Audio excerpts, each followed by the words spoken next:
The crystalline chamber of the Galactic Council erupted in chaos. Holographic displays flickered across the curved walls, each showing the same horrifying scene.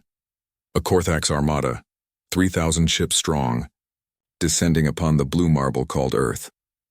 Ambassador Elsa stood motionless at humanity's podium, her hands clasped behind her back. The other delegates, beings of scales, chitin, and energy, scrambled in panic. Earth had been inducted into the Council mere months ago, classified as a Level 2 civilization. Primitive, defenseless. Ambassador Elsa, High Chancellor Vexthor's tentacles writhed in distress. The Korthax fleet will reach your homeworld in 47 minutes. You must authorize evacuation protocols immediately. We can save perhaps 3 million of your people before— No, Elsa said quietly. The chamber fell silent. No? Councillor Zixra's compound eyes widened in disbelief. Human, do you not understand? The Korthax have decimated 17 civilizations. Their plasma weaponry can liquefy continents. Your primitive kinetic weapons and chemical rockets cannot— I said no. Elsa's voice carried an edge now, sharp as broken glass. She tapped her wrist device. A new feed appeared, humanity's own satellite imagery. The delegates watched as something extraordinary happened across Earth's surface. Hidden facilities opened like flowers blooming. Vast underground complexes, invisible to the Council's preliminary scans, revealed themselves.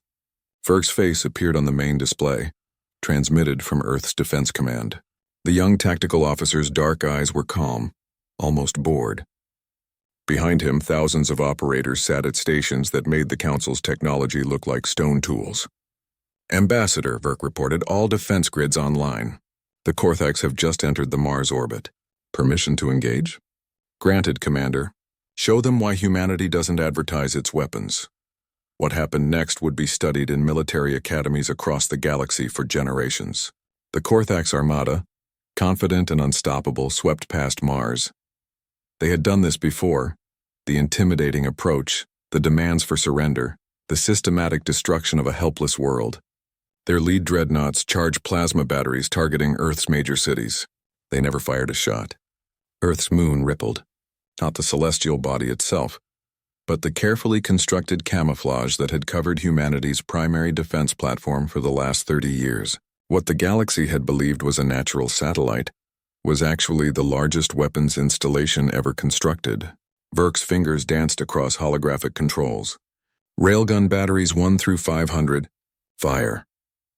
The Council delegates watched in stunned silence as projectiles, simple tungsten rods accelerated to 0.4% light speed, tore through the Korthax formation. No energy shields in the galaxy were designed to stop kinetic weapons traveling at that velocity. The lead wave of Korthax dreadnoughts simply ceased to exist, vaporized by impacts that released more energy than thermonuclear weapons. What? Chancellor Vexthor couldn't form words.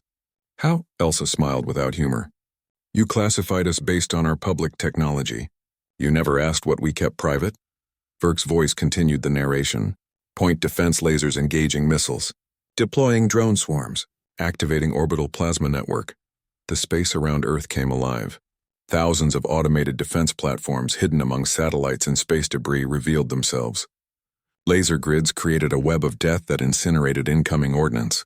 Millions of thumbnail-sized drones, each carrying a shaped charge, swarmed like metallic locusts toward the confused Korthax fleet. But this is impossible, Councillor Zixra protested. Your industrial capacity, your energy generation, according to our surveys— Your surveys saw what we wanted you to see, Elsa interrupted.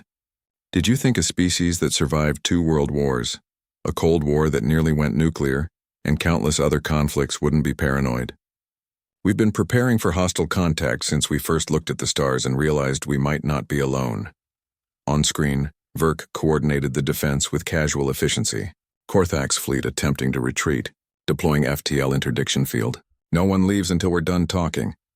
The Korthax armada was now in full panic. Their mighty fleet, designed to terrorize civilizations, was being systematically dismantled by weapons they hadn't even known existed.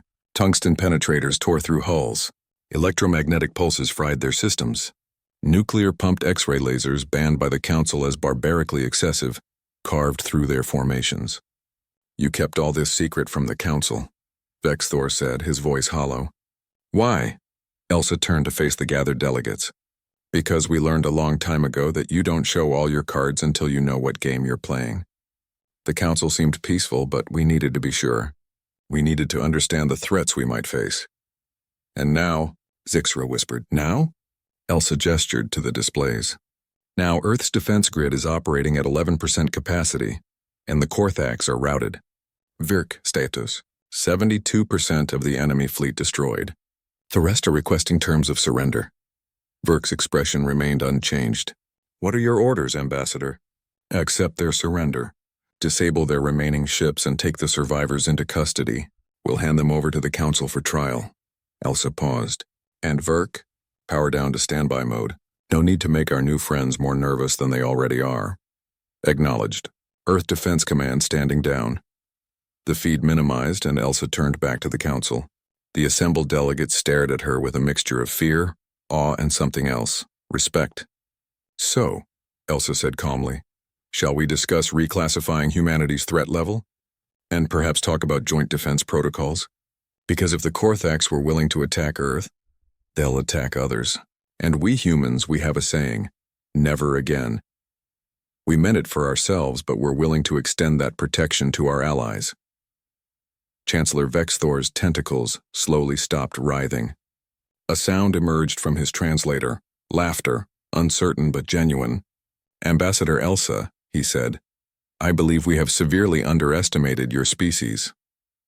Yes, Elsa agreed, finally allowing herself a genuine smile. Yes, you have. Now shall we discuss how humanity can help the Council with its Korthax problem? Because where we come from, when someone picks a fight with our friends, they pick a fight with us.